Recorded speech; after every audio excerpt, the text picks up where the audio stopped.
2015년부터 2021년까지 7년 연속 한국 시리즈를 진출했던 두산 베어스의 어떤 위상과 다르게 2022년도에 9위를 한번 했었고 23, 24 시즌에 가을 야구를 가긴 갔었지만 또 25 시즌에 다시 한번 9위를 차지하면서 뭔가 팀이 좀 약해진 느낌을 받고 있어서 두산 팬분들이 예전 같지 않은 기량의 두산이 혹시 약해진 건 아닌가라고 생각하시는 분들이 많을 거고, 실제로도 물론 전력 자체는 좀 많이 약해지긴 한 것 같긴 합니다. 하지만 뭐 이번 스토브리그에 박찬호 선수도 오고 여러 가지 보강을 하는 모습들을 보면서 이거 우리 여전히 약한 것 같은데 라는 생각을 하시는 분들이 계시다면 오늘 영상을 꼭 보셨으면 좋겠어요. 시즌 9위를 했는데도 그래도 희망이 남아있다는 이유를 오늘 영상을 통해서 좀 말씀을 드리고 싶은데, 뭐 여러 가지 아직도 부족한 부분들이 많지만 이 스토브리그를 통해서 여전히 보강을 하지 못한 부분들도 있기는 하지만요, 그래도 오늘의 이 영상 주제가 되는 이 투수들에 대해서 이야기를 해보면 그래도 26시즌에 좀 희망이 된다, 희망이 있다라는 생각을 좀 해보게 될 것 같습니다. 그래서 뭐 중간중간에 우리가 9위를 하면서도 이런 뉴스들을 계속 봤었는데, 9위할 전력이 아닌데 미스터리하다, 두산의 부진, 그래서 조성환 체제 올라갈 일만 남았다, 뭐 이런 기사들도 있었고, 그래서 한번 의문의 9위행을 했던 두산 베어스를 좀 살펴보면, 이제 스태티즈 기준으로 해서 팀 WAR이라든지 이런 타격 지표, 투구 지표를 좀 살펴보면 이상하리만큼 이런 전체적인 팀 지표들이 중위권에 머물러 있습니다. 그러니까 우리가 순위는 9위였는데 팀 WAR도 6위, 그리고 팀 타격 WAR도 4위, 팀 타율도 5위, 팀 투구 WAR도 6위, 팀 ERA도 6위. 그러면 이렇게 되면 사실은 4, 5, 6위권 안에 머물러 있어야 정상인데 우리가 순위는 9위가 됐단 말이죠. 그러니까 오늘 또 체크를 하나 해온 게, 하나의 순위를 좀 잘 보면은 오늘 좀 비교를 해보려고 하거든요. 이제 하나의 순위를 잘 보시면 팀 WAR이 3위고요, 타격은 6위, 타격 WAR이 6위, 타율이 4위, 팀 투구 WAR이 1위고 팀 ERA가 1위였습니다. 그래서 완벽한 투수의 팀이었던 하나는 이제 타격이 조금 중위권이었지만 투수 쪽이 완벽하게 이제 방어를 잘 해주면서 이제 한국 시리즈까지 진출했던 팀이었는데, 두산이 이제 그런 면에서 봤을 때는 어떤 점들이 보완됐다면 우리도 상위권으로 갈 수 있겠구나라는 걸 좀 점쳐볼 수 있겠죠. 그런 면에서 제가 두산은 형광펜으로 좀 칠해봤고, 이제 하나는 좀 체크로 칠해봤는데, 요거를 보면 좀 힌트가 있을 수 있을 것 같습니다. 이제 사실 두산은 생각보다 좀 강하다라는 제가 문구를 좀 써와봤어요. 2025 시즌에 투수들의 WAR 지표를 한번 가져와 봤는데, 폰세 선수가 당연히 압도적으로 1위죠. 그러니까 8.38, WAR이 8.38인데 오늘 골든글러브 시상식도 있었지만 폰세 선수가 골든글러브를 수상했고요. 하나 이글스의 원동력이 됐던 폰세 와이스 1, 2선발이 와이스가 WAR이 5위입니다. 그러니까는 웬만한 팀의 1선발보다 와이스가 잘 던졌다는 얘기죠. 그래서 여러 가지 세부 지표도 있겠지만 어쨌든 WAR이 5위. 근데 그 밑에 대단한 게 잭로그 선수가 있었습니다. 그리고 우리는 아쉽게도 이제 16위에 코러빈 선수가 차지하면서, 원래는 당초 예상이었다면 제가 이제 이 자리가 예자리였어야 돼라는 말을 써놨는데, 폰세 선수가 되는 위치 정도를 원래는 코러빈 선수를 데려왔을 때 그 정도 역할을 기대하면서 데려왔거든요. 그러니까 코러빈 선수 메이저리그에서 한국에 온다고 했을 때, KBO에 온다고 했을 때 많은 야구 관계자들이나 팬들이 이런 선수가 어떻게 KBO에 와 할 정도로 커리어가 엄청나게 뛰어났던 선수인데 결국에는 그런 기대에 미치지 못하면서, 잭로그 선수는 어떻게 보면 기대보다 좀 이상의 활약을 해줬고 코러빈은 기대보다 미치지 못했고, 마찬가지로 폰세나 와이스는 기대보다 좋은 활약을 했기 때문에 리그 최고의 원투펀치로 하나를 한국 시리즈까지 좀 이끄는 원동력이 됐다. 그래서 코러빈 선수는 이제 규적 이닝에 들었던 투수들 중에서는 16위에 머무는 좀 아쉬운, 왜냐면 1선발의 역할을 기대했는데 16위라고 하면 우리 10개 구단을 나눠도 1선발에 들지 못하기 때문에 굉장히 아쉬운 결과였고, 폰세 선수가 했던 역할에 준하는 역할 정도만 했어도 두산의 순위가 어느 정도 달라질 수 있었는지 생각을 해볼 수가 있는 부분이죠. 그러니까 코러빈 선수한테 모든 책임을 물 수는 없겠지만, 그러니까 요거 하나로도 폰세와 코러빈의 어떤 역할 차이가 어느 정도 갈라 놓았는지를 좀 볼 수 있는 것 같습니다. 왜냐면 아까 이전 지표에서 봤듯이 팀 WAR이나 뭐 이런 타격 지표들을 봤을 때 하나와 우리가 그렇게 큰 차이가 없다는 걸 봤을 때는 결국 투수 쪽에서 차이가 많이 났는데, 그러니까 와이스랑 잭로그가 거의 별로 차이가 없다고 봤을 때는 코러빈과 폰세의 차이가 굉장히 크다는 걸 볼 수가 있겠죠. 자, 그러면서 이제 야구는 결국에 투수 노름인데 이거를 하나 이글스가 보여준 거고, 하나 이글스의 굉장한 이 괴물 같은 원투펀치가 메이저리그에 이제 진출을 하게 되거든요. 두 선수 다. 그러면서 SSG의 또 앤더슨 선수까지 메이저리그에 역수출을 하게 되는데, NC의 라일리 선수까지도 메이저리그에 가게 됩니다. 근데 우리는 이제 잭로그 선수가 메이저리그 오퍼가 있었는데 두산하고 재계약이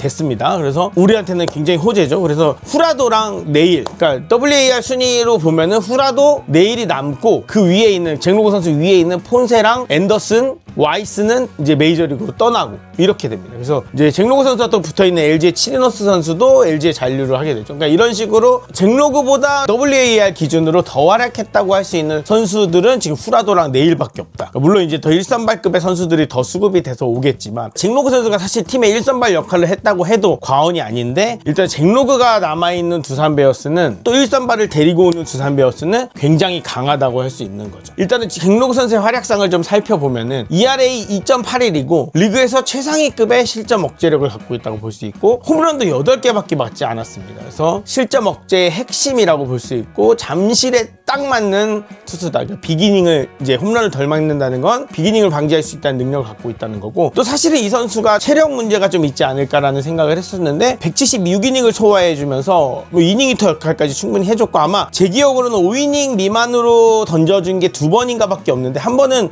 타구 맞고 내려간 건가 그거밖에 없을 거예요. 하나전이었던 것 같은데, 이 선수가 결국 로테이션도 거의 거르지 않고 176이닝을 막아줬기 때문에 뭐 에이스로서 역할이 충분했다라고 보여지고, 볼넷 수치도 굉장히 적기 때문에 위기 자체가 발생되는 것도 굉장히 최소화가 되어 있고 효율적인 투구를 한다. 그러니까 WHIP가 1.05죠. 그러니까 출루 허용률 자체가 굉장히 낮기 때문에 비기닝에 빌미를 주는 것 자체가 요소가 굉장히 적다고 할 수 있죠. 그래서 압도적으로 삼진을 잡고 이런 유형의 투수는 아니지만 완성도 자체가 굉장히 좋다라고 볼 수 있습니다. 그래서 구속이 막 떨어지고 막 이런 유형이 아니기 때문에 내년 시즌에도 충분히 활약할 수 있는 가능성이 좀 높다라는 분석이 좀 들 수 있죠. 그런 면에서 이제 여기다 우리가 이제 플렉센 선수가 돌아오거든요. 이제 플렉센 선수를 지난번에 이제 제가 영상을 몇 차례 올렸었는데, 사실 이제 플렉센 선수가 이제 돌아온다고 하니까 5년이 지나서 6년이 지나서 돌아온다고 하니까 많은 분들이 그럼 플렉센 선수 나이 많은 거 아니야라고 생각하시는 분들이 있는데, 이 선수 돌아온 나이가 31살입니다. 31살이면 전성기예요. 그러니까 나이는 일단 걱정할 필요가 없고, 이 선수를 또 오해하시는 부분들이 그럼 메이저리그에서 지금 퇴물돼서 돌아오는 거 아니야라고 생각하시는 분들이 있는데, 뭐 이제 메이저리그에서는 물론은 완벽하게 뭐 완전 이 선수가 메이저리그의 최고의 선수인데 돌아오는 건 아니죠. 근데 완전 메이저리그에서 못 쓰게 돼서 돌아오는 건 아니거든요. 그러니까 이 선수의 커리어랑 나이를 봤을 때는 사실상 지금 KBO의 최강의 1선발 자격으로 돌아오는 거라고 보면 됩니다. 그래서 이 선수의 일단은 커리어를 한번 살펴보자면 2020년에 두산 시절에 한번 살펴보면은 KBO에서 검증됐다는 사실이 중요하거든요. 그러니까 에이스로서 1년 물론 활약을 했지만 21경기 나와서 8승 4패에 ERA 3.01, WHIP 1.09 뭐 이렇게 던졌고, 이제 삼진 비율도 굉장히 높았고, 뭐 KBO에서 네 번째로 높은 삼진 퍼센테이지를 좀 보여줬다는, 뭐 이력적인 투구를 보여줬다는 기록이 있고, 그래서 2020년도에 포스트 시즌, 특히나 이제 코리안 시리즈와 플레이오프에서 뭐 28과 3분의 1이닝 ERA 1.91로 두산의 포스트 시즌 에이스 역할을 했다. 이런 이제 우리가 좋은 기억이 있죠. 그러니까 그때 이제 야구 보신 분들은 굉장히 인상적인 기억이 있고, 그러니까 그 뒤에 바로 이제 메이저리그로 나가게 되면서 시애틀에서, 이때는 이제 사실 21년도 22년도에 에이스급 시즌을 보냈어요. 그래서 31경기 선발에 나가서 21년도에 14승 6패 ERA 3.61, 179.2이닝 125탈삼진 40볼넷을 기록하면서 사실은 뭐 거의 에이스급 활약을 했다고 보면 되고, 아마 31경기 선발에서 이 선수가 나온 경기가 22승 9패인가 그럴 거예요. 그래서 14승 6패 중에서, 그러니까 22승 9패라는 거는 결국은 이겨야 되는 경기에 이 선수가 다 나왔다는 얘기거든요. 그럼 결국엔 에이스급 역할을 했다는 얘기죠, 팀에서. 그래서 그 경기 중에 이런 유형의 투수들 같은 경우는 이제 승패 기록된 게 14승 6패라는 얘기고, 22년도에도 33경기 중에 22경기를 선발로 나왔는데 8승 9패, 그러니까 ERA 3.73이니까 이제 선발하고 불펜 스윙맨 역할을 왔다 갔다 하면서 괜찮은 준수한 역할을 했다고 볼 수 있죠. 그러니까 21-22 시즌에는 KBO를 정복을 하고 메이저를 진출을 해서 2년 연속 3점대 ERA를 기록한 172이닝, 130이닝 이렇게 던지면서 로테이션 투수로서 메이저리그에서 활약을 했다. 그러니까 에이스급으로 활약을 했다는 게 뭐 인정을 안 하기가 너무 쉽지 않은 커리어죠. 그래서 23-24 시즌이 방황의 시기를 좀 겪었는데 완전히 이거 망가졌다고 보기는 좀 어렵죠. 23 시즌에는 뭐 시애틀 콜로라도 합쳐서 이제 6.86인데 이때는 그래도 100이닝을 좀 넘게 던지긴 했는데 좀 무너진 시기였고, 그러니까 시카고 화이트삭스에서는 이제 30선발을 나오면서 그래도 160이닝, 근데 승패 마진이 좋지 않았습니다. 3승 15패였는데 ERA 4.95. 근데 이때는 이제 팀이 너무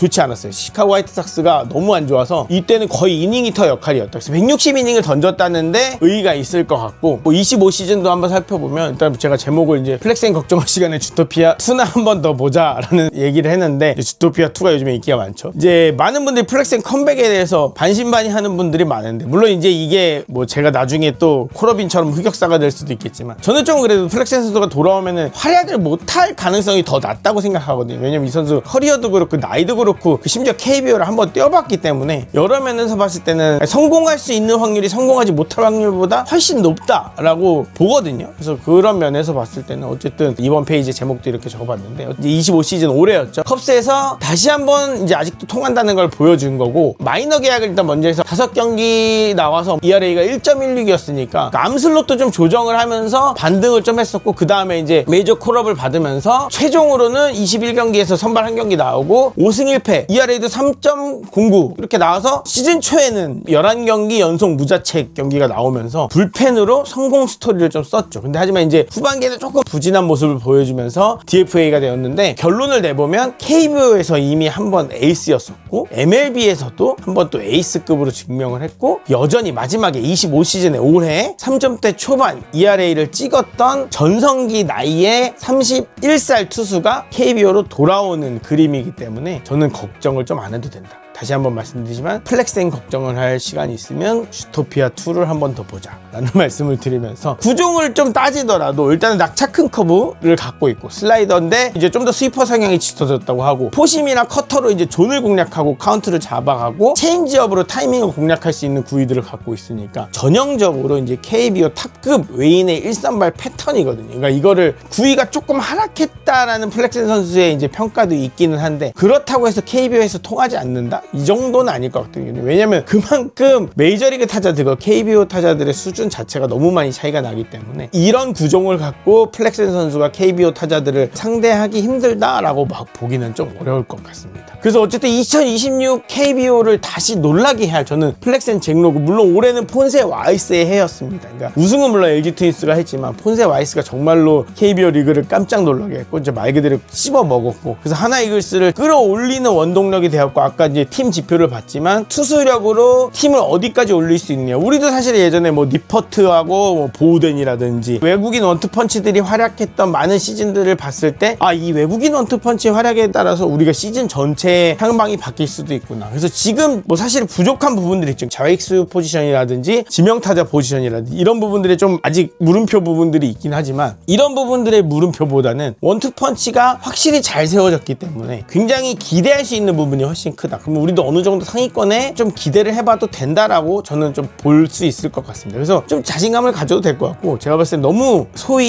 겸손하지 않으셔도 될 것 같다. 물론 이제 까봐야 알겠지만, 이제 가끔 두산이 9위 했으니까 너무 겸손한 모드로 우리의 모든 영광은 지난날의 추억으로 묻어두시는 팬분들이 제 주변에도 많이 있는 것 같은데, 올해 너무 우리가 겸손한 순위를 했기 때문에. 근데 하지만 저는 이제 내년 시즌은 완전 다를 것 같긴 하거든요. 그래서 플렉스앤 잭로그, 특히나 잭로그 선수가 지금 남아서 재계약이 되었다는 게 WAR 순위로만 봐도 6위거든요. 전체 리그 전체에서. 근데 이제 빠진 선수들 하면은 후라도 내일, 잭로그 선수가 그 뒤를 바짝 쫓고 있기 때문에 이 선수가 남은 게 굉장히 크다. 그러면서 우리는 또 한 명의 국가대표 에이스 곽빈 선수가 있죠. 이제 1, 2, 3 선발이 굉장히 균형 있게 갖춰져 있다. 나도 껴줘라고 이렇게 제가 사진을 넣어놨는데, 곽빈 선수가 사실은 굉장히 중요하죠. 올 시즌에 진짜 아쉬웠던 게, 아까 코러빈 선수도 있지만 곽빈 선수가 부상으로 스타트했다는 게 정말 아쉬웠는데, 일단 이 투수력을 바탕으로 우리가 시즌을 스타트할 수 있으면 저는 정말 뭔가 26시즌에는 해볼 수 있을 것 같다라는 생각이 듭니다. 그러니까 두산은 감히 말씀드리자면 뭐 약하지 않습니다. 그렇다고 뭐 당장의 우승권이냐, 당연히 현재 상태에서 팀의 밸런스나 어떤 뭐 전력 자체로 따지면, 올 시즌의 스토브리그 보강이나 이런 점에서 따지면 뭐 타격도 그렇고 뭐 LG나 삼성이 강할 수는 있습니다. 근데 하지만 야구 전체적인 한 시즌을 끌어나갈 때 이제 플렉스앤 잭로그가 원투펀치로 버티고 있는, 그리고 곽빈까지 붙어있는 두산 절대 상대하기 쉽지 않거든요. 그리고 이제 잭로그 선수의 다시 한번 또 장점을 말씀드리면 이 좌타자들이 꼼짝 못하기 때문에 특히나 이제 리그에서 가장 강하다고 평가받을 수 있는 LG나 삼성의 좌타자들이 쉽게 공략하기 어렵다. 이런 상황들이 되면은 리그 전체에서 강팀으로 분류받을 수 있는 가능성이 좀 크고 리그 팀 모두가 두산을 굉장히 까다롭게 생각할 수 있는 가능성이 크다. 왜냐면 이 로테이션을 쉽게 감당하기가 좀 어려울 확률이 크거든요. 그래서 이런 면에서는 2026 시즌이 되게 기대가 되지 않을까. 그리고 또 우리 감독님이 투수 뭐 진짜 전문가라고 할 수 있는 김원현 감독님이 오셨기 때문에 그리고 오늘 또 양의지 선수가 10번째 골든글러브를 수상하면서 내년에는 11번째 골든글러브를 수상하면서 감독님이 또 감독상을 받으시면서 함께 수상하고 싶다는 포부를 밝혔기 때문에 우승과 감독상과 양의지 11번째 수상 여러 가지 기타 등등의 수상이 함께 두산에서 나왔으면 좋겠다는 생각을 해보면서 꿈을 꾸는 비시즌이지만 어쨌든 이 플렉센 잭로그 그리고 곽빈까지 이어지는 1, 2, 3 선발에 대한 이야기들을 오늘 좀 해봤는데 폰세 와이스가 굉장히 부러웠던 시즌이거든요. 정말 이 선수들은 괴물 같았고 정말로 잘했고 그리고 일단은 이 선수들이 팀을 떠나서 KBO 리그의 자존심이라고 할까요? 이런 걸 걸고 메이저리그 진출했기 때문에 정말로 팀을 떠나서 잘해줬으면 좋겠습니다. 거기서 잘해서 성공해서 우리 리그 자체도 위상이 높아졌으면 좋겠고 폰세 와이스 선수도 응원하면서 돌아오는 플렉센 선수와 잭로그 선수가 이 리그에서 굉장히 큰 활약을 해줬으면 좋겠다라는 생각을 해봅니다. 두산 베어스 강하기 때문에 우리 한번 26 시즌에 다 같이 한번 큰 마음으로 응원했으면 좋겠습니다. 구독과 좋아요 부탁드리고요. 오늘도 시청해주셔서 감사드립니다. 고맙습니다.